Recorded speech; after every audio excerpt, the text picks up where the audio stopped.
ให้มีคุณภาพได้รับมาตรฐานถูกต้องและสอดคล้องกับระเบียบกฎหมายเนใส่เฮ็ดให้สังคมนั้นมีความสงบและยุติธรรมขอขอบใจข่าวจากสายสมรแก้ววิสิทธิ์ห้องการกสิกรรมและสิ่งแวดล้อมจัดพิธีทำลายสัตว์ป่าและสิ้นส่วนสัตว์ป่าเมื่อบุรุษที่ผ่านมานี้ห้องการกสิกรรมและสิ่งแวดล้อมเมืองสิงห์ห้องการกสิกรรมและสิ่งแวดล้อมได้จัดพิธีทำลายสัตว์ป่าและสิ้นส่วนสัตว์ป่าที่ยึดมาได้จากการลักลอบขายของประชาชนอยู่ในท้องตลาดนั่นก็คือเมืองสิงห์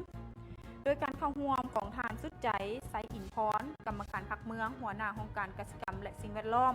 มีบังดาห้องหัวหน้าห้องการอ้อมผังเมืองเข่าห่วม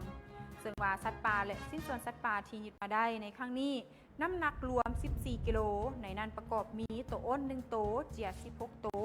ฮอกดิบ16โตฮอกแห้ง6โตสิ้นแห้งหมูป่า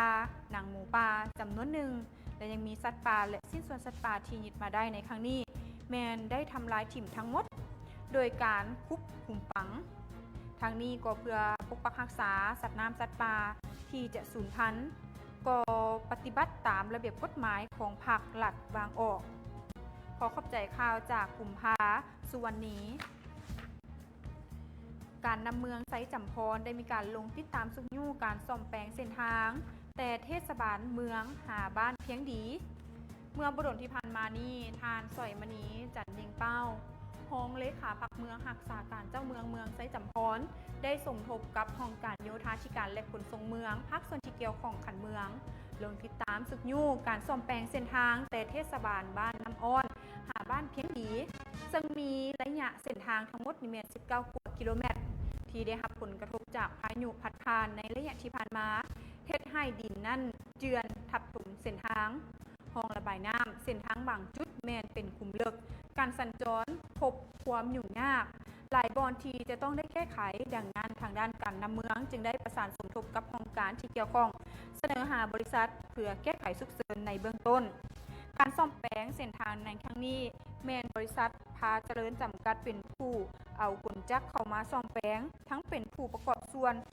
ช่วยเหลือทางด้านงบประมาณในการซ่อมแปลงเพื่อให้การสัญจรไปมาของพ่อแม่ประชาชนนั้นสะดวกสบายยิ่งขึ้นกว่าเก่าและต้องขอขอบใจภาพข่าวในครั้งนี้ด้วยอุทยาน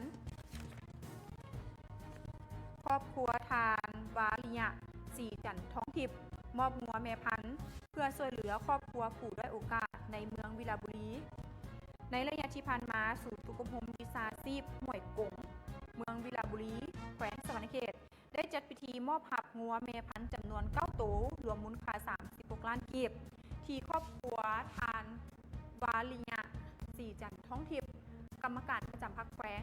เลขาพรรคเมืองบริจาคให้กับศูนย์สุขภาพวิชาชีพห้วยกงนำไปขยายพันธุ์และลูกงัวให้แก่กองทุนช่วยเหลือครอบครัวผู้ด้อยโอกาสให้เกียรติเข้าร่วมโดยคณะสงฆ์เมือง